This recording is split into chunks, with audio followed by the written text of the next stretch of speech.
Ah, c'est fou là, ça fait combien de vidéos qu'on n'a pas tourné ici quand même. Amis réfractaires, aujourd'hui on termine notre trilogie sur les médias en parlant d'un sujet qui concerne le canard réfractaire, puisqu'on va causer de la révolution automédiatique. Alors autant les dernières fois c'était un peu facile de se la péter parce qu'en fait c'était des vidéos qui étaient basées sur des articles du Monde diplomatique, autant celle-là c'est carrément du freestyle. Et vu que toujours les vidéos du canard c'est fait rapidement, à l'arrache comme diraient certains, de base, l'analyse va être forcément un peu caricaturale. Mais en plus, vu que cette analyse, ça concerne le canard réfractaire, aussi, en partie, et forcément, il y aura plein de biais dans ce que je vais dire. Donc, faut vraiment pas prendre pour argent comptant tout ce que je vais vous balancer là. Moi, je vous pose un truc sur la table, et après, c'est à vous de le cuisiner comme vous voulez. La première question qu'il faut se poser, évidemment, c'est qu'est-ce qu'un automédia? C'est quand tu as une personne, ou un petit groupe de personnes, qui crée un média, voilà. Automédia, on est soi-même notre média, quoi. Ouais. Après, si tu veux, on peut développer un peu le truc. Ouais, parce que sinon, ça va faire court. Un automédia, donc, c'est quand une ou très peu de personnes créent un média. Donc, à première vue, c'est le canard réfractaire, c'est Gmail, c'est Drouet, c'est Thinkerview, c'est des blogs, c'est certains journaux locaux militants, c'est des pages Facebook. Bref, c'est tout un tas de trucs qui partagent des informations et font plus ou moins un travail de journalisme. C'est donc pas un truc organisé, c'est un vrai bordel, tant au niveau des opinions que dans la forme.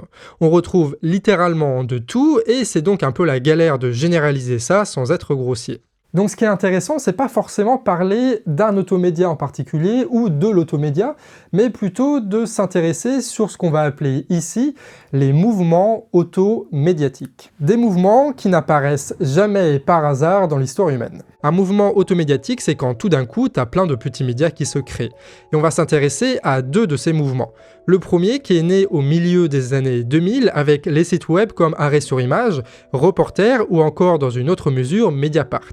Et celle de la fin des années 2010 avec des chaînes YouTube que vous connaissez et tout le bordel né de Nuit debout et des Gilets jaunes. Une des premières caractéristiques d'un mouvement automédiatique, c'est d'être investi par un mouvement politique qui veut donner de la voix, qui veut se donner de la voix même, sans passer par des médias mainstream, par des médias dominants, qui traduisent mal ou pas du tout leur combat, leur idéologie et leur vision du monde. Parce que oui, t'as pas de mouvement automédiatique qui apparaissent si t'as pas de nécessité derrière. Et la nécessité, ça part d'une critique des médias traditionnels. C'est pour ces raisons que les mouvements automédiatiques sont des mouvements contestataires et militants. Voilà. Et qui s'attachent à essayer de soutenir le mouvement social, de soutenir le mouvement politique qui l'a vu naître. C'est un truc militant, né pour être militant et qui reste militant. Au milieu des années 2000, c'est principalement le mouvement altermondialiste qui s'automédiatise.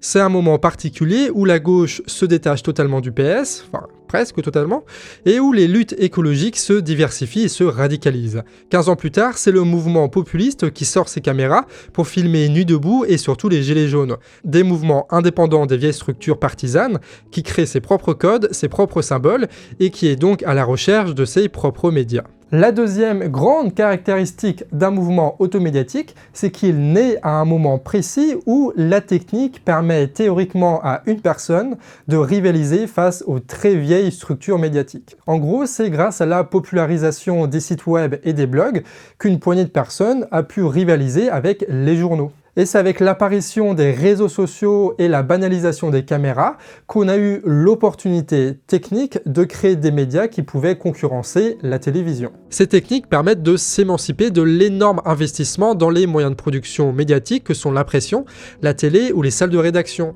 Fini les grands immeubles parisiens et bonjour la bidouille maligne au service d'un mouvement politique qui va démesurément mettre en avant ces nouveaux médias.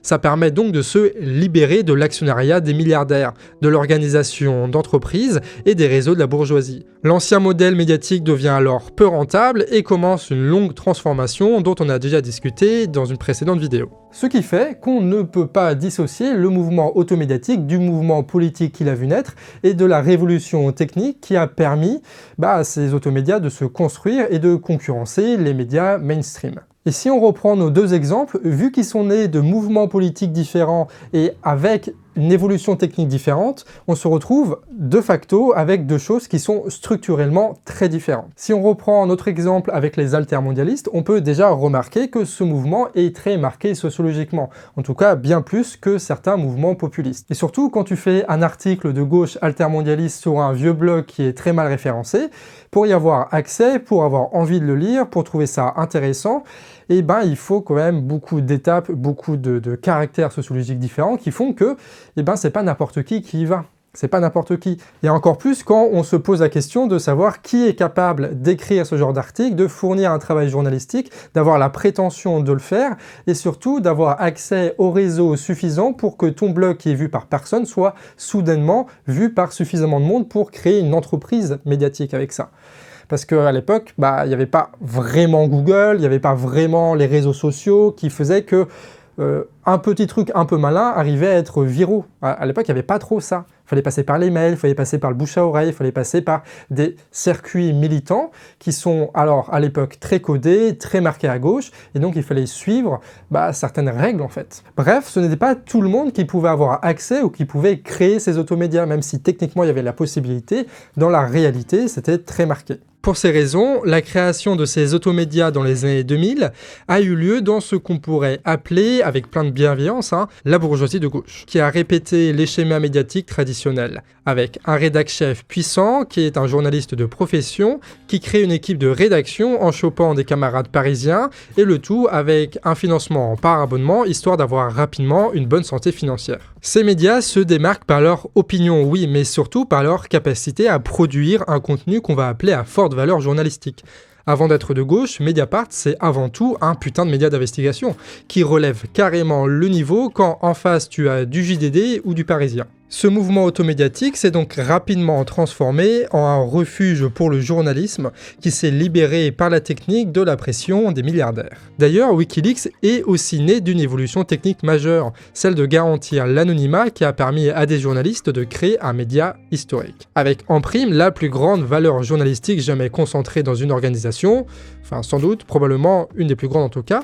La différence, c'est qu'il n'y avait pas derrière un mouvement populaire.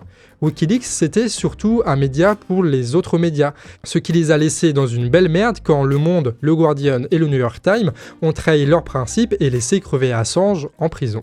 Le mouvement des automédias des années 2000 a donné naissance à ce qu'on pourrait appeler un mouvement altermédiatique, c'est-à-dire qui reprenait les codes médiatiques d'avant, mais en changeant la ligne éditoriale et le financement. C'est-à-dire qu'on ne bouscule pas les règles, on ne bouscule pas la forme, on change juste le fond. Voilà. Et ça donnait des super médias, c'est juste une analyse de ce mouvement médiatique. Par contre, quant aux médias automédiatiques qui sont nés avec les réseaux sociaux, avec la vidéo et avec les gilets jaunes, et bien là, le destin est totalement différent. La vidéo, déjà c'est sexy, tout le monde peut le faire. En plus, ce qui est valorisé sur Facebook, c'est pas l'entre-soi parisien, c'est l'algorithme. C'est le fait de bien causer et de générer de l'engagement. Chez les Gilets jaunes, par exemple, ça donne des gens qui sont bien loin sociologiquement des Louis Plenel. Ça donne des Drouet, des Ludowski, des Rodriguez. Leurs productions médiatiques sont bien plus populaires, bien plus abordables, et sont nées dans un moment où ils jouaient un rôle absolument essentiel pour des centaines de milliers de personnes. D'ailleurs, la détestation partagée entre tous de BFM TV a aussi été un moteur pour trouver une autre solution, tout comme la viralité organisée sur Facebook par des militants qui ne dépendaient de personne hormis d'eux-mêmes pour nourrir leur mouvement social. Et surtout, le mouvement populiste des Gilets jaunes est largement construit contre les valeurs de Macron qui sont pour beaucoup les valeurs bourgeoises. Bref, pour toutes ces raisons, les automédias nés des Gilets jaunes, nés des mouvements populistes, de la vidéo et des réseaux sociaux, ça a donné majoritairement, si on peut le caractériser comme ça, par des médias qui étaient populistes, qui sont restés populaires et qui portent en eux plus ou moins des valeurs anti-bourgeoises. Et d'ailleurs, ce mouvement automédiatique, il a aussi été investi par une autre tendance, tout aussi désorganisée que les autres, un peu le populisme de gauche qui qui ramenait un peu d'une certaine culture bourgeoise, mais surtout qui était construit à l'image de ce qu'a pu faire Lepage, de ce qu'a pu faire Ruffin avec Fakir, tout ça. Et ça a donné pas mal d'automédias populistes de gauche, et comme un peu le Canard, quoi, on pourrait l'appeler comme ça, ou Djemil, ou Pixelmore, ou Calévision, ce genre de choses. C'est pour vous dire que là, je fais une généralité assez grossière, et forcément, il y a plein de contre-exemples, il y a des cas particuliers, et il faudra prendre le temps d'analyser. Ce qu'on pourrait faire, d'ailleurs, si ça vous plaît, genre d'analyse, mais là, c'est une introduction, donc on reste grossier. Voilà. Mais il y a un autre mouvement automédiatique qui est hyper intéressant, dont on n'a pas parlé encore, c'est QAnon. QAnon, c'est des portables à la con. C'est des lives qui durent 3 plombes, c'est des personnes toutes seules qui causent, bref, c'est du pur automédia. Et eux, ils se sont construits dans une opposition très caricaturale pour se démarquer de ce qui existe déjà, et surtout pour se démarquer de leur adversaire qu'ils appellent État profond, qu'ils appellent médias mainstream, bref, le système de domination dans ce qu'il a de plus spectaculaire. Cette façon de se distinguer, c'est en inversant les valeurs bourgeoises, c'est en ayant une opinion exactement opposée au système de domination, d'où la vénération de Trump, qui est une sorte d'ultime provocation puisque ce dernier, c'est l'ennemi commun des libéraux. Et ce clivage-là, qui a donné le titre de cette vidéo, il est hyper important. En fait, si tu veux, Wikileaks, eux, ils se démarquent avec un énorme travail journalistique, comme personne ne pouvait faire, comme personne n'a jamais fait après. QAnon, eux, ils se démarquent pas du tout avec ça. Dans l'ensemble de leur contenu, il n'y a absolument aucune valeur médiatique, aucune valeur journalistique. La seule chose qu'ils font, c'est proposer des opinions qui sont à l'encontre des standards normaux et ils légitiment comme ça leur prise de parole, leur combat politique en disant que eux sont l'opposé du système bourgeois, du système de domination, et puisqu'ils se font critiquer par eux, ça veut dire qu'ils sont légitimes, et quand tu as BFM qui dit quelque chose ou Macron qui dit quelque chose, eux ils vont dire l'inverse exactement. Bref, QAnon, c'est un peu la course à celui qui arrive à provoquer le plus d'excitation, à celui qui arrive à prédire des événements qui n'arrivent pas, mais des événements qui restent impressionnants, ou encore à formuler un maximum de polémiques stériles. QAnon et Wikileaks, ce sont deux caricatures d'un clivage absolument omniprésent dans le monde automédiatique quand il s'agit de savoir comment on veut se démarquer. Soit on se démarque par la valeur journalistique, soit on se démarque par une opinion qui est l'opposé du système dominant. Le problème, c'est que la polémique est bien plus adaptée et naturelle dans des plateformes à algorithmes comme Facebook ou YouTube. Ce qui fait que naturellement, c'est QAnon qui s'impose dans les milieux populistes, simplement parce qu'ils sont plus adaptés aux plateformes auxquelles dépendent ces mouvements populistes. Et surtout, la forme automédiatique, ça favorise énormément aussi une très grande concurrence, ce qui, chez QAnon, se transforme en une course vers la bêtise. Sauf que quand tu ne produis aucune valeur journalistique, tu finis irrémédiablement par dire de la merde. La belle grosse merde. Et QAnon, c'est un peu ça. À chaque fois, ça allait de pire en pire, il n'y avait aucune limite au délire, et du coup, ça a donné des choses totalement contradictoires. Ce qui fait que, faute d'avoir pu nourrir convenablement le mouvement social, QAnon s'est peu à peu transformé en un mouvement religieux. Les plateformes comme Facebook ou YouTube, si elles valorisent l'émergence d'automédias, il faut donc pas oublier qu'elles valorisent aussi la forme médiatique la plus éphémère et la plus caricaturale. On pourrait donc penser qu'à long terme, c'est bien les automédias qui misent sur une valeur journalistique qui vont l'emporter, vu qu'eux peuvent survivre à moyen terme sans s'autodétruire. Sauf que le journalisme, ça ne s'improvise pas. Déjà, faut avoir la compétence, l'organisation, les réflexes, le soutien juridique, et qu'on le veuille ou non, un réseau qui n'existe pas vraiment chez nous. Et puis pour faire de l'investigation, pour faire des recherches, pour prendre tout ce temps, c'est compliqué en fait, quand tu es tout seul ou presque à produire des vidéos, et qu'il faut constamment alimenter tes réseaux, quitte à ce que ton contenu soit bâclé, répétitif ou faussement polémiste. Bref, tout ce sacrifice que les automédias font chaque semaine sur l'autel de l'algorithme YouTube. Et là, il y a un peu un nœud dans tout ce délire-là, c'est que le journalisme, quand tu es un automédia, c'est un peu une volonté. Tu te dis, ouais, le journalisme, c'est trop bien. Mais en vrai, c'est un peu à cause aussi du journalisme conventionnel qu'on a fait des automédias. C'est parce qu'il y avait un journalisme plan-plan qui était très détaché du mouvement social, qui n'était pas du tout assez subjectif, qui n'était pas du tout assez, qui était très bourgeois, quoi. Et c'est pour ça que nous, on a fait des automédias. Et sauf qu'une fois qu'on devient un automédia, on essaye de devenir comme ceux qui sont à l'origine du fait qu'on s'est bougé. Et du coup, il y a un peu une contradiction bizarre là-dedans. Je veux dire, la singularité des automédias, c'est de briser totalement la frontière entre le militantisme et le journalisme. En fait, on n'est pas juste là pour devenir des Mediapart en plus jeunes et en plus cool. On veut devenir autre chose que ça, parce que sinon on sert à rien. Surtout que si tu veux concurrencer Mediapart ou Wikileaks sur le journalisme, eh ben tu peux pas. tu peux pas. Et du coup, on est un système un peu bâtard. Entre le militantisme, entre le journalisme, on essaye, on tente des trucs et c'est pas très clair. Alors on dit, on fait l'éducation populaire, voilà. Parce que l'éducation populaire, ça veut tout et rien dire. C'est bien pratique, mais ça définit pas une ligne éditoriale, ça définit pas ce qu'on est, ce qu'on veut faire et vers quoi on va. On est dans le flou. Mais singularité ou pas, on est, nous, sous perfusion des algorithmes. On est toujours à fond pour ne pas couler, pour ne pas se faire bouffer par la concurrence qui existe de fait, pour garder quelques sous qui nous permettent de nous nourrir, de mener une vie bien plus excitante que dans les champs de poireaux, et qui nous permet parfois d'être reconnus dans la rue. Incroyable. Un travail qui est possible qu'à condition de faire vœu de pauvreté, de passer beaucoup de temps et à faire de courtes nuits, ce qui est rarement assez récompensé dans ce milieu. Bref, nos habitudes de vie ne permettent pas toujours de se poser et de bien faire les choses. Ce qui fait que, vu que les automédias peuvent difficilement aller vers du Wikileaks, eh ben on a tendance naturellement à aller vers du QAnon. Et, enfin, il y a plein de façons, enfin là c'est une métaphore, hein, QAnon, c'est-à-dire faire des trucs putaclic, faire des trucs qui n'a de valeur que parce qu'on a une opinion forte, une opinion comme ça. On est vachement tenté à aller vers de l'opinion. Parce qu'on ne peut pas faire du journalisme, parce qu'on n'a pas les compétences pour ça. Après, tu me diras, évidemment, la qualité, l'intelligence, tout ça, quand tu as un média, ça paye aussi. Et c'est pour ça qu'au Canard, où un peu la prétention de faire un truc un peu au-dessus de QAnon et tout ça, quand même, bah, y a des gens qui donnent. Tu as une centaine de personnes, un peu plus, qui donnent chaque mois et qui permet d'acheter tout ce bordel et qui permet de manger. Oui, mais ça suffit pas, quoi. Ça suffit pas parce qu'on reste dans une situation très précaire. Il y a très peu d'automédias qui vivent convenablement de leur boulot et qui peuvent se dire que dans 1 an, dans 2 ans, ils seront toujours là. Ce qui n'est absolument pas le cas du Canard. Et surtout, on est dans une précarité médiatique. On a toujours l'impression d'être à 2 doigts de faire quelque chose de bien, mais on le fait pas. Et du coup, on est un peu condamné souvent soit à être une caisse de résonance de la colère parce que c'est facile à faire, mais ça sert à pas grand-chose, soit à relayer le travail journalistique d'autres personnes. Voilà, ça fait des belles vidéos sur le monde diplomatique sur Mediapart, mais à part un rôle de vulgarisateur, tu vois, il y a peut-être quelque chose de plus profond, de plus utile à aller chercher quand tu as un automédia que de se faire le relais de Mediapart, même si c'est très bien Mediapart.